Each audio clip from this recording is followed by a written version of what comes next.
dernier épisode de l'année et clairement mon épisode préféré. Et je crois que d'ailleurs si le podcast avait dû se mettre en pause, j'aurais quand même enregistré cet épisode parce que c'est un petit rituel que je fais chaque année et j'ai cette chance d'avoir créé le podcast.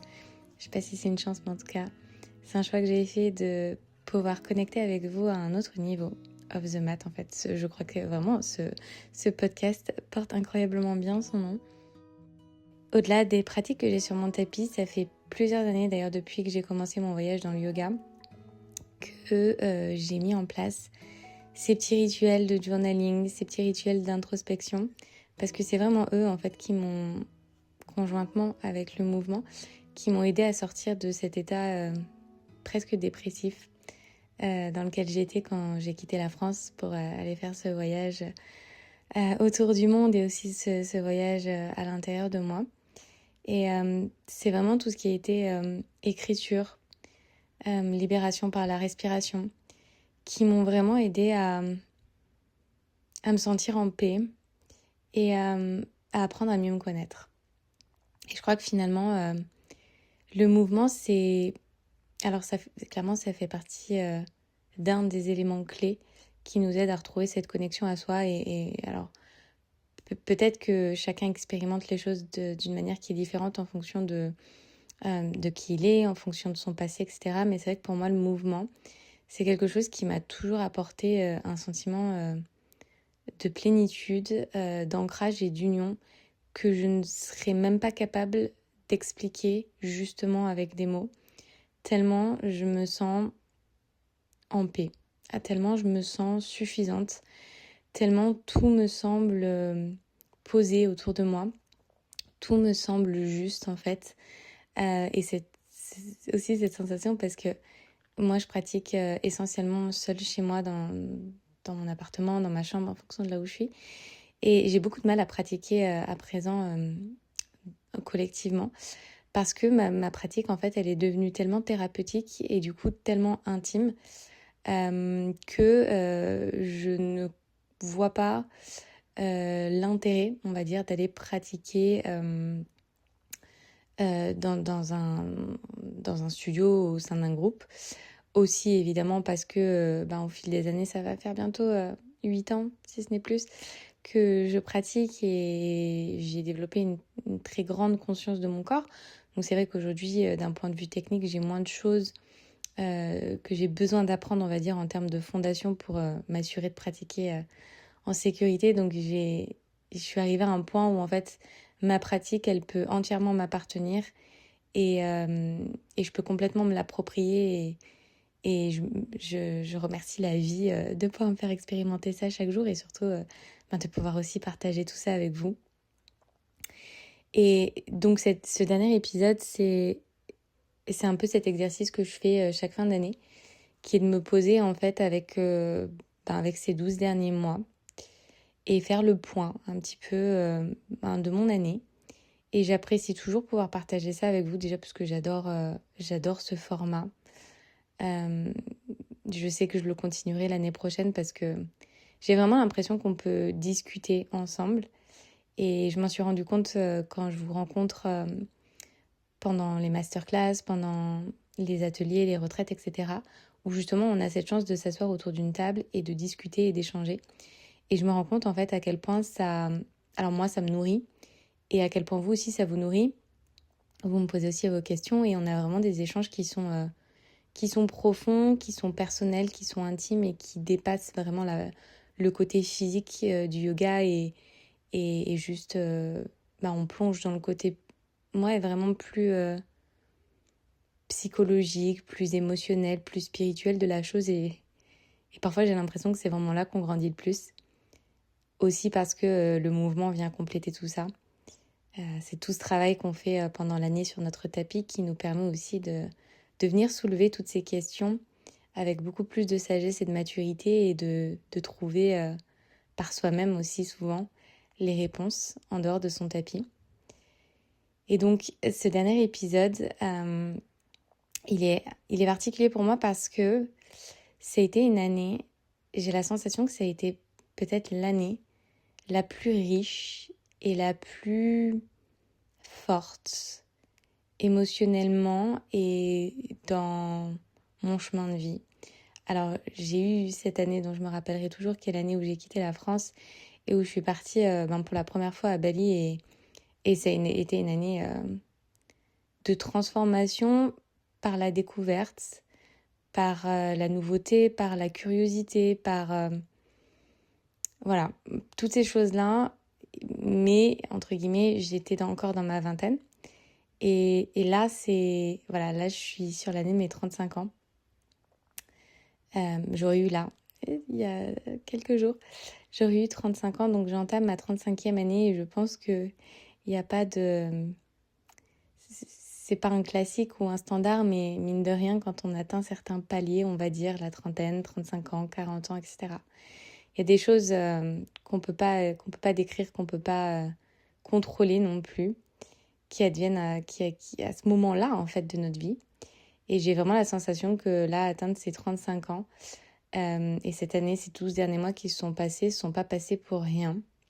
Et que j'ai vraiment vécu là, dans cette fin d'année, dans ce dernier mois, dans ces 2-3 derniers mois, une forme de déclic et de compréhension qui m'ouvre justement les portes à cette nouvelle année avec, je pense, beaucoup plus de sérénité et beaucoup plus d'amour en fait envers moi-même, envers mon processus. Et c'est un petit peu tout ça que j'avais envie de vous raconter, un petit peu toutes ces choses que j'ai vécues en dehors de mon tapis. Alors, je crois que les derniers épisodes de décembre, justement, de ces dernières années, étaient très axés sur le côté peut-être plus professionnel, parce que ces dernières années, je les ai dédiées à la construction de ce qui existe aujourd'hui. Le studio, YouTube, Instagram, un peu toutes ces plateformes qui nous ont permis de nous connecter et qui me permettent aujourd'hui de partager ma passion par l'enseignement. Et cette année, elle a été pour moi, elle a été très juste. Ces dernières années, donc les années précédentes, j'ai remis énormément en question le métier que je faisais. Je me suis moi-même remise en question, j'ai remis en question ma légitimité, j'ai remis en question mes envies, mes choix, j'ai remis en question mon pourquoi. J'ai remis en question toutes ces choses-là parce que j'étais pas sûre que c'était réellement la vérité dans laquelle je devais m'incarner.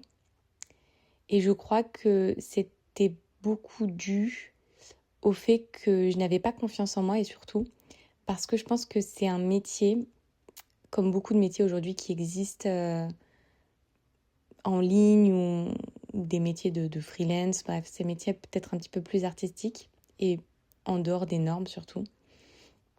Je pense que j'ai tellement été passionnée, je me suis tellement amusée dans ce que je faisais que je ne suis inconsciemment pas arrivée à définir ça comme du travail.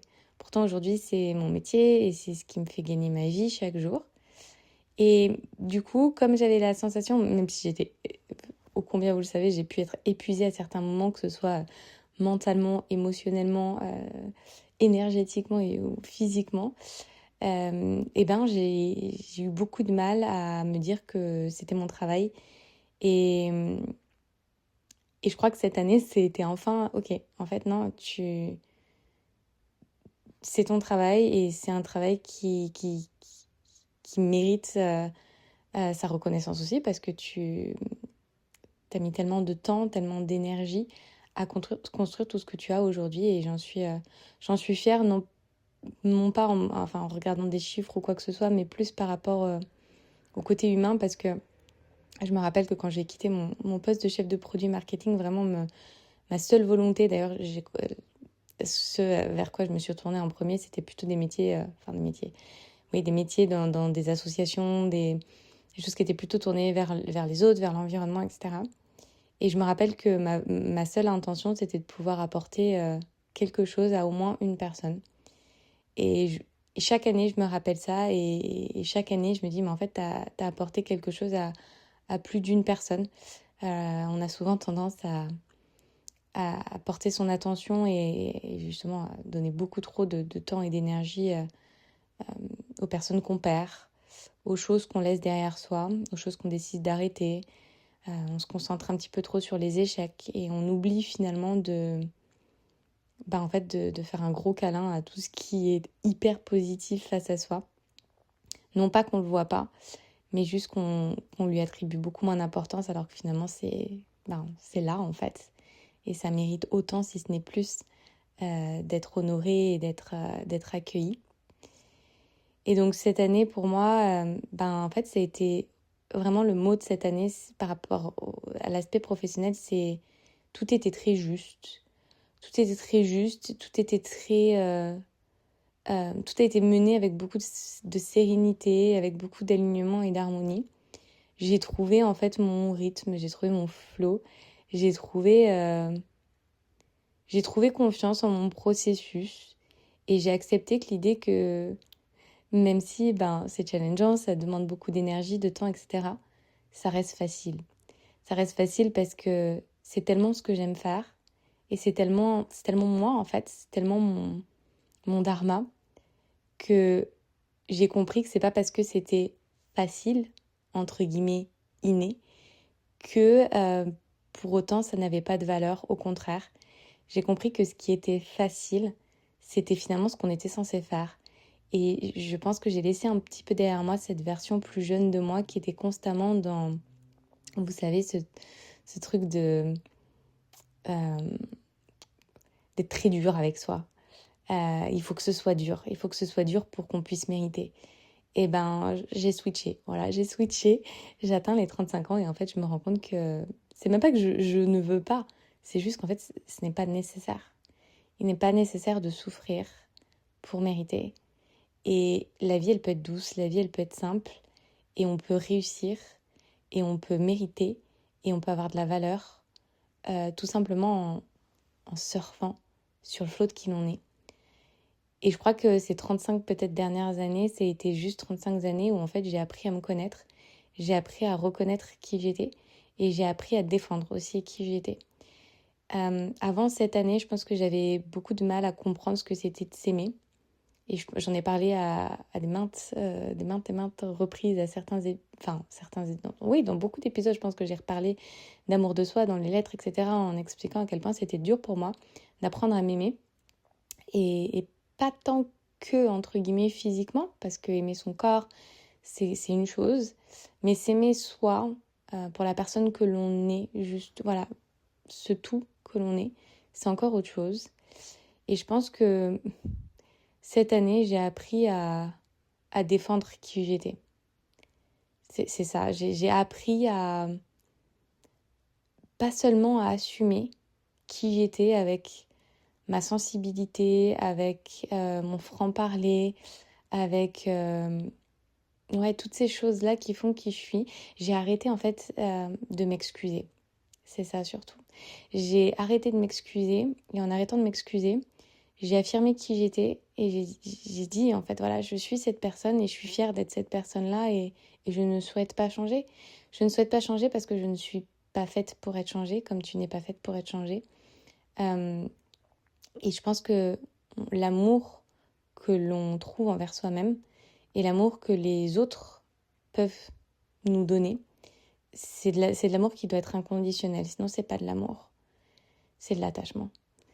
Et quand on arrive à trouver des personnes, des amitiés, mais aussi des relations dans sa famille, des relations aussi amoureuses, quand on arrive à trouver des personnes qui nous aiment autant qu'on les aime, malgré les choses qui sont parfois plus difficiles à naviguer avec, et c'est là qu'on construit des relations qui sont belles.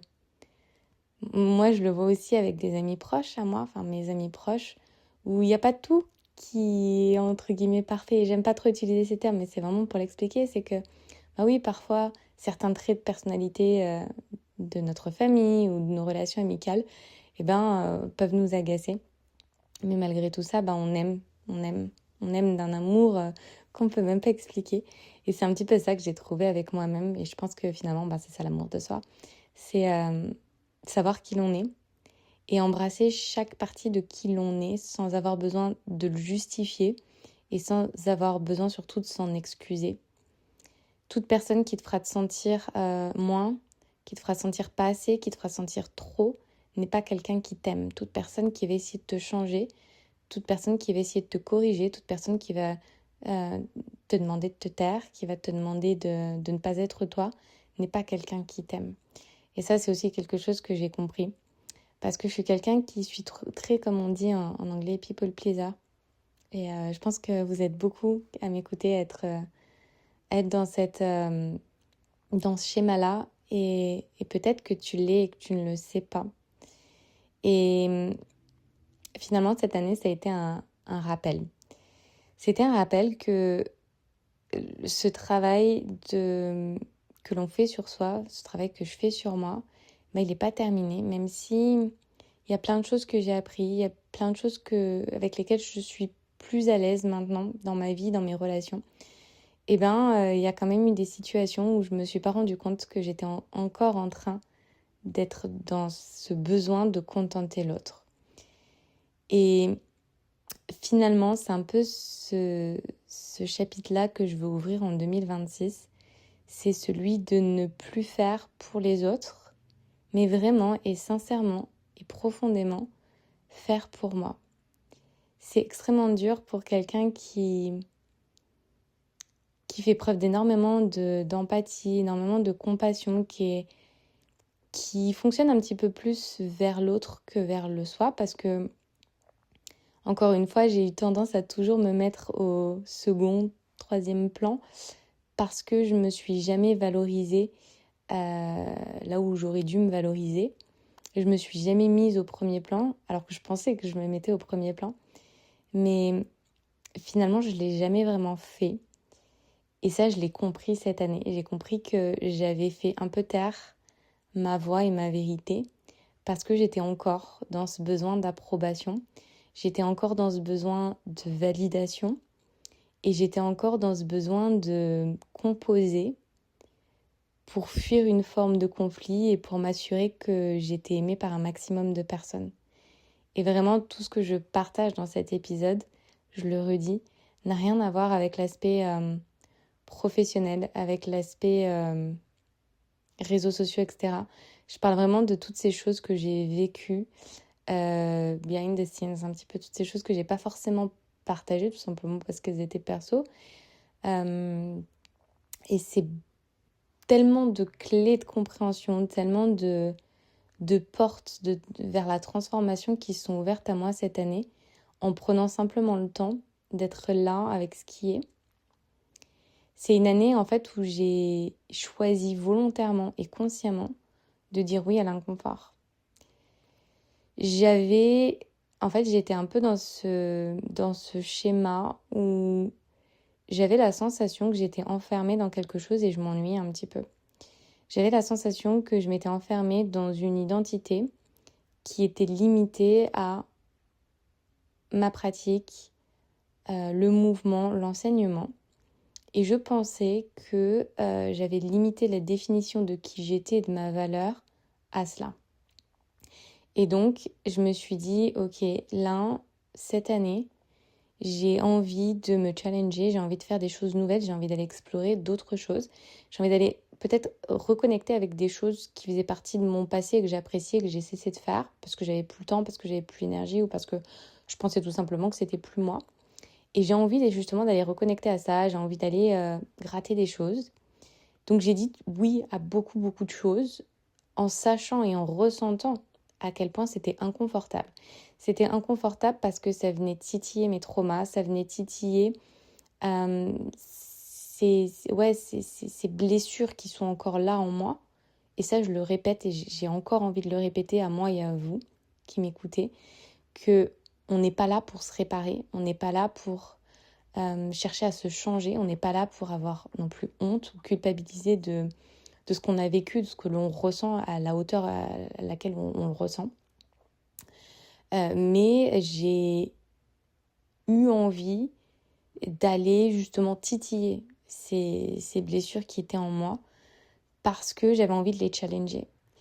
Et je me suis dit, et j'en suis toujours aussi convaincue, que quand on vient titiller justement ces blessures, quand on se met finalement à, à fleur de peau, quand on s'incarne dans la version la plus vulnérable de soi, on se met à nu. Et quand on s'autorise à apparaître dans cette version la plus vulnérable de soi, je crois profondément que c'est dans ces situations-là que l'on grandit le plus, parce qu'on apprend à se connaître dans ces situations-là, et on se forge, et on prend confiance en soi, et on arrête d'avoir honte et de culpabiliser pour la personne que l'on est. Aussi et pourquoi ? Parce qu'on se rend compte, et en tout cas moi ça a été mon cas dans ces situations-là que j'ai vécues, que finalement, les autres aussi, ils vivent les mêmes choses que nous, avec leurs propres traumatismes, avec leurs propres blessures, et que si nous on est vulnérables, les autres aussi sont vulnérables. Si nous on a des choses à travailler, les autres aussi ont des choses à travailler. Et ça nous fait aussi prendre conscience que on passe beaucoup trop de temps à se comparer sur notre tapis comme hors de notre tapis, sur notre tapis à comparer systématiquement le progrès des autres au nôtre, hors de notre tapis à comparer systématiquement le bonheur des autres au nôtre, à la qualité de la vie des autres à notre qualité de vie. Et on se rend compte que finalement, bêtement, l'herbe elle est pas beaucoup plus verte ailleurs en fait, et qu'on est tous des êtres humains et on est tous égaux, et qu'on a tous besoin des uns et des autres. Alors on n'est pas tous faits pour s'entendre, on n'est pas tous faits pour être complémentaires, et ça c'est aussi quelque chose que j'ai bien compris cette année. Mais il n'empêche que dans cette non-complémentarité, on peut toujours s'apporter quelque chose. Évidemment, quand je vous parle de tout ça, j'ai des exemples très personnels et très spécifiques qui me viennent en tête et que je ne partagerai pas forcément là, mais subtilement, je vous les ai partagés dans d'autres épisodes et je pense que c'est ça qui importe. Mais je me suis rendu compte que dans la déception que j'ai vécue, dans les déceptions que j'ai vécues, dans les très grandes déceptions personnelles et intimes que j'ai vécues, j'ai appris à mieux me connaître. Et profondément, j'ai appris à m'aimer, j'ai appris à me respecter parce que on ne m'a pas respecté et parce qu'on ne m'a pas aimé tel que l'on aurait dû. Parce que moi, j'ai aimé et j'ai respecté tel que j'aurais aimé être aimée et respectée. Et parfois, ça ne fonctionne pas toujours. Vous savez, je vous dis toujours, apprenez à vous aimer, comme ça vous attirez à vous des personnes qui vous aiment à même hauteur. Il n'empêche que parfois, on est encore confronté à des situations dans lesquelles, finalement, l'enseignement, il est différent. La leçon, elle est différente. Et je pense que ça nous rappelle c'est un peu un effet miroir, vous savez, ça nous montre que finalement, face à tout ça, nous, on a un chemin qu'on a parcouru et qu'on oublie d'honorer. On a atteint une forme de sagesse qu'on oublie. Et on oublie de s'aimer pour toutes ces étapes, toutes ces phases qu'on a traversées. Et on oublie à quel point on a appris et à quel point on a grandi. Dans l'inconfort que j'ai vécu, dans l'inconfort vraiment émotionnel que j'ai vécu, je me suis rendu compte que à chaque fois que j'avais peur, cette peur, en fait, c'était pas forcément un signal d'alerte. On a tendance à fuir la peur parce que la peur, elle est hyper inconfortable et on a enseigné à notre système nerveux que quand on avait peur, il fallait qu'on fuit dans la direction opposée. Alors que finalement, derrière la peur, en fait, il y a quelque chose d'autre. Et c'est ça qu'il faut apprendre à changer en termes de mécanismes psychologiques et tout ce qui est lié vraiment à ce système nerveux, c'est que quand on ressent la peur, alors certes, c'est intéressant de comprendre quelle est la source de cette peur. Elle sera forcément liée à un traumatisme, à une expérience passée, à une cicatrice, à une blessure, etc. Mais derrière, par exemple, cette peur de ne jamais être assez, ce qui est mon cas, c'est vraiment c'est encore la chose sur laquelle peut-être que ça va durer toute ma vie, sur laquelle j'ai besoin de... C'est pas de travailler. D'ailleurs, je n'utiliserai peut-être plus ce terme-là par la suite, mais c'est là-dedans que j'ai besoin de me plonger pour mieux comprendre pourquoi je répète des patterns, pourquoi les choses se répètent, pourquoi je continue d'attirer les mêmes choses, pourquoi je continue de répéter les mêmes schémas. Parce que dans cette peur de ne jamais être assez, il y a ce besoin d'être aimé. Il y a ce besoin d'être valorisé. Il y a ce besoin d'être reconnu pour qui intrinsèquement je suis. Et donc, tout mon travail pour 2026, je pense, ça va être de réapprendre à me prioriser. Et c'est un petit peu ce sur quoi j'ouvre la porte pour l'année prochaine pour moi, c'est de me replacer au centre de mes priorités. Et c'est la première fois que je le dis sans avoir cette sensation de faire preuve d'égoïsme, sans avoir cette sensation de faire preuve d'égo-spiritualité, comme j'aime l'appeler, mais vraiment de me replacer, de replacer mes décisions, mes choix autour de moi, de mon identité, de ma construction en tant que femme. J'ai passé ces dernières années à construire mon business parce que c'est quelque chose que j'avais profondément envie et je suis toujours passionnée et stimulée justement par cette nouveauté et cette construction, cette reconstruction. Et à l'aube justement de cette 35e année, mon envie, mon objectif, c'est de me recentrer vers Marine, la femme, et de me construire autour de tout ce que j'ai construit ces dernières années. Aujourd'hui, je me sens en paix avec ma pratique. Je ne me sens plus dans ce besoin d'être approuvée. Je me sens plus dans cette quête du plus. Je me sens plus dans cette quête de l'amélioration. Je me sens plus du tout là-dedans. Je me sens vraiment en paix. D'ailleurs, je crois que c'est comme ça qu'éclot ma pratique sur le tapis, peut-être d'un point de vue tangible, visible, etc. Mais je suis tellement dans le lâcher-prise et dans la reconnexion à ma pratique pour l'amour du mouvement et pour l'amour de ce que cette pratique physique me fait ressentir. Et c'est vraiment ça qui, chaque jour, me fait dérouler mon tapis. C'est un peu cette addiction à ce sentiment qu'on ressent quand on est qu'un. Quand on respire avec autant de soulagement, autant de liberté, autant d'espace, quand on parvient à se reconnecter avec autant de conscience avec son corps. Mais c'est un plaisir ultime dont je me sens incroyablement reconnaissante et privilégiée de pouvoir l'expérimenter chaque jour. D'ailleurs, pour faire une parenthèse là-dessus, je parlais avec Ashley, que vous suivez peut-être sur Insta, je ne sais pas, qui s'appelle Ashley Galvin, qui est qui est une prof incroyable. J'ai jamais pris ses cours, mais en tout cas, c'est une femme qui est incroyable et que j'apprends à connaître par message. Merci les réseaux sociaux, parfois, je vous jure. Parfois, on a beau les juger, mais finalement, ces réseaux sociaux, ils nous permettent de connecter à des personnes qui nous apportent beaucoup, même si c'est que des messages, entre guillemets, mais finalement, quand on a cette conscience et cette capacité à prendre les petits messagers de la vie comme des belles leçons, finalement, pour grandir, on ne devient que meilleur, j'ai envie de dire. Et elle me partageait une chose et elle me le disait comme elle se le disait à elle-même de façon hyper naturelle en m'expliquant que, en fait, on a tellement de mal à accueillir le métier qu'on fait comme un métier.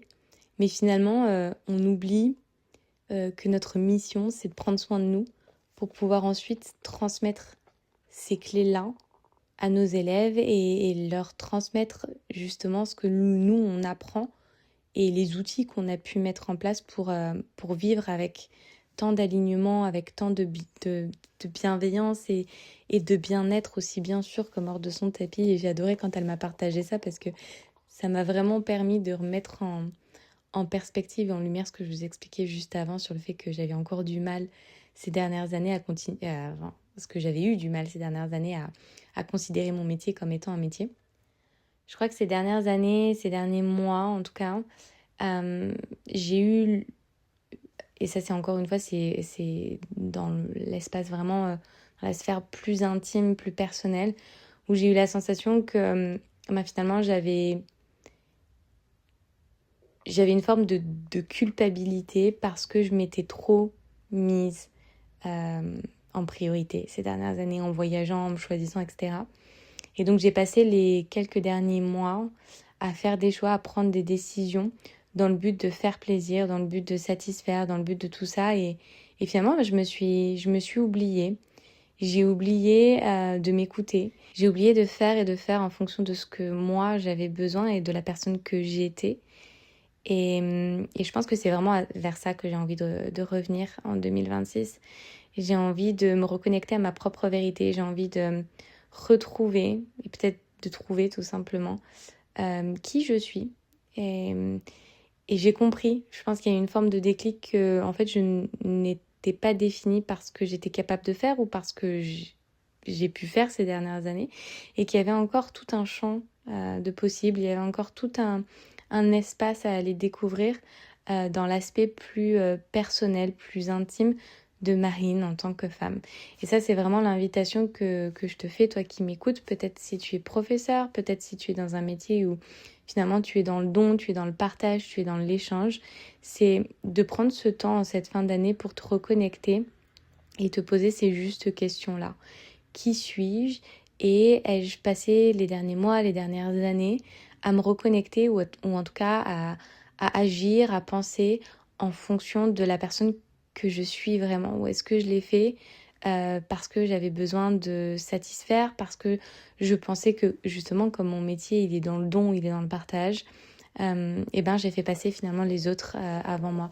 Et ça peut être aussi quand on est mère, parce qu'on a des enfants et qu'on a cette responsabilité de prendre soin de ses enfants, de quelle manière en fait on s'est mis au second, au troisième, au quatrième plan et on s'est oublié en tant que femme. Évidemment, chaque chapitre de vie est différent, chaque étape de vie est différent et toi qui m'écoutes, on va pas vivre nos chapitres de vie au même moment et c'est normal. Donc peut-être que les choses elles seront plus peut-être la transition elle sera plus douce, peut-être qu'elle va se faire de manière plus lente, peut-être qu'elle va pas se faire à cet instant T, mais en tout cas prendre ce moment en cette fin d'année pour se reconnecter à soi. Ça c'est vraiment l'intention et l'invitation que j'ai envie de faire pour toi qui m'écoutes en tant que femme.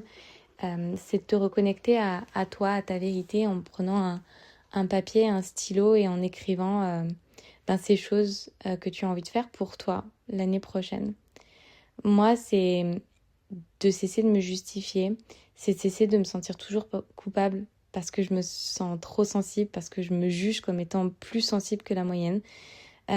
Cesser de sentir que je suis toujours plus intense, tout simplement parce que je suis quelqu'un de plus vrai. Cesser de faire pour arrondir les angles, cesser de vouloir toujours contenter et plutôt de me choisir à l'instant présent. Je me suis rendu compte à quel point j'avais tendance à projeter et à me projeter dans ce qu'il se passera ou dans les ici et que j'oubliais finalement de choisir pour moi à l'instant présent. Je donne un exemple très concret, c'est je me dis ok ben là en fait ça va être les fêtes de fin d'année donc si je pars en voyage maintenant ça veut dire que potentiellement je serai peut-être pas là pour Noël et du coup peut-être qu'on attend que je sois là pour Noël et peut-être que je vais blesser si je suis pas là. Mais toi Marine, là maintenant à l'instant présent, de quoi est-ce que tu as besoin? Est-ce que toi tu as besoin d'être là pour Noël? Est-ce que tu ressentirais de la tristesse si tu ne passes pas Noël avec les personnes que tu aimes au sein de ta famille? En fait, c'est tous ces questionnements-là où on se rend compte que finalement, la décision qu'on allait prendre, elle était peut-être pas forcément alignée avec la version de soi à cet instant présent. Et en fait, on peut pas toujours être parfait, on peut pas toujours faire pour satisfaire les autres. Et qu'à un moment, quand on est perpétuellement dans ce besoin de faire plaisir, de ne pas heurter, on fait taire sa propre vérité. Mais son soi, son âme, elle pense pas en termes de calendrier là, comme ça, le 1er décembre, le 1er janvier, etc. Et pense d'un point de vue beaucoup plus émotionnel, beaucoup plus énergétique, beaucoup moins tangible. Et j'ai décidé en cette fin d'année de me choisir au-delà de ce que l'on pouvait attendre de moi. Et j'ai choisi de me choisir donc au-delà de ce que l'on pouvait penser de mes choix. Peu importe ce que l'on peut penser, peu importe de la manière dont on va pouvoir remettre en question ma vérité et mes besoins, et j'ai décidé de les assumer, j'ai décidé de m'assumer et j'ai eu surtout ce besoin profond de me reconnecter à mon présent et à mes besoins à cet instant précis. On a vraiment, comme je dis, on a tellement tendance à planifier, à prévoir, à essayer de tout combiner, mais tout ce processus de programmation, finalement, il nous éloigne complètement de notre vérité. Alors ma vision pour cette année prochaine, c'est vraiment de me construire en tant que femme, de manière indépendante. Qui je suis, Marine, cette femme de 35 ans, détachée de son passé, détachée de cette étiquette aussi d'enfant, d'adolescente, de préadulte, détachée de cette étiquette de femme fragile, détachée de ma pratique aussi. Et c'est une autre chose que j'ai appris à faire ces derniers mois. C'est vraiment à détacher Marine sur son tapis et Marine hors de son tapis. Ces deux espaces de transformation qui sont certes complémentaires, mais qui sont aussi hyper indépendants. Et c'est vraiment là-dessus que j'ai envie de continuer d'avancer dans ma vie et de faire la part des choses entre ma pratique et vraiment même dans ma relation avec moi-même, pas que par rapport à ce que je peux partager sur les réseaux sociaux ou dissocier mon métier de ma vie perso. C'est vraiment moi, dans mon esprit, de comprendre qu'il y a un travail que je fais sur mon tapis, un travail que je fais dans mon métier et dans la sphère professionnelle. Et puis maintenant, il y a aussi cette Marine que j'ai envie de construire hors de mon tapis. Toutes ces expériences que j'ai vécues cette année, que ce soit d'un point de vue pro comme d'un point de vue personnel, m'a réellement permis de comprendre que j'avais énormément avancé dans ce voyage ces dernières années et que j'ai prouvé énormément de reconnaissance, mais aussi de fierté pour tout ce que j'avais pu comprendre, assimiler ces dernières années, toute la sagesse et toutes ces clés de compréhension finalement qui sont là et que j'utilise un petit peu chaque jour, même si j'ai pas la sensation que je les utilise en fait chaque jour, à chaque fois que je me choisis, chaque jour, à chaque fois que je choisis de ne pas allumer mon téléphone, que je choisis la bienveillance plutôt que la colère, l'action, la réflexion plutôt que la réaction. Et c'est dans tous ces moments parfois qui semblent tout petits, très anecdotiques, que je prends conscience et que je témoigne de ma transformation, de ma croissance. Et voilà, c'est vraiment dans cette capacité à choisir la paix, la sérénité et la confiance en moi et en mon processus que je prends conscience que j'ai grandi et que je suis davantage en paix et que j'arrive à cultiver beaucoup plus de sérénité et d'harmonie en moi dans mon quotidien. Ce mois-ci sur le studio, c'est un magnifique programme qui s'appelle The Self-Hug Retreat que j'ai créé et qui est justement cette invitation à ralentir. On bouge notre tapis avec énormément de pleine conscience, énormément de fluidité, énormément d'amour et de lâcher prise pour ce à quoi devrait ou doit ressembler la posture. Et on se reconnecte vraiment à soi, à son essence et on bouge justement pour le plaisir de bouger. C'est un programme que j'ai conçu pour se reconnecter justement à sa part de féminité. J'ai associé du journaling, j'ai associé de la respiration, j'ai associé des rituels bienfaisants. Et voilà, c'est comme ça, moi, que j'envisage toujours le mois de décembre, avec beaucoup de magie, avec beaucoup de douceur et avec beaucoup de poésie. Donc si c'est quelque chose qui te parle, si c'est quelque chose que tu as envie d'initier dans ta vie en cette fin d'année ou en ce début d'année, parce que c'est un programme qui va rester, on le suit en temps réel pendant le mois de décembre, mais évidemment, c'est un programme vers lequel tu vas pouvoir te retourner à nouveau, encore et encore, tant que tu seras sur le studio pour aller y piocher ces choses qui t'ont fait du bien et qui t'ont permis de te reconstruire. J'espère que cet épisode il t'aura inspiré, mais qui t'aura surtout inspiré à ouvrir une page de ton carnet pour à ton tour faire le point sur ton année, faire le point sur les expériences inconfortables qui t'auront fait grandir et de quelle manière justement ces expériences inconfortables elles t'auront fait grandir. Qu'est-ce que tu auras appris sur toi, sur la vie, sur les relations? Quelles sont les choses que tu honores? Quelles sont les choses pour lesquelles tu te sens fière? Et quelles sont les choses que tu as envie de choisir pour toi, pour l'année prochaine?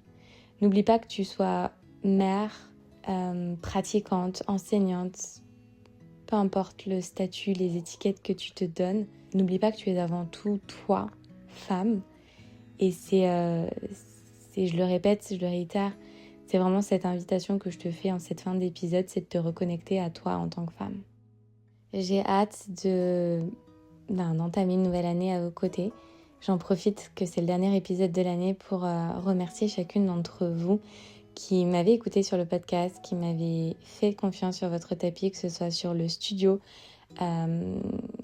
peut-être de manière plus silencieuse, mais aussi toutes celles qui m'ont suivie en live, toutes celles qui ont suivi et tous ceux aussi, parce que je sais qu'il y a aussi des hommes qui suivent mes cours sur YouTube, même si on est une majorité féminine, mais vraiment je profite de ce dernier épisode parce que vous êtes quand même beaucoup à m'écouter ici et aussi à me lire sur les lettres, pour vous remercier pour toute cette bienveillance, pour tout cet amour et pour toute cette ouverture aussi dont vous avez fait preuve avec tellement de douceur et tellement de bienveillance, c'est vraiment le mot, par rapport à tout ce que j'ai pu transmettre et par rapport aussi à mon évolution en tant que femme, mais aussi en tant qu'enseignante, parce que j'ai changé, j'ai évolué et ça j'en suis fière.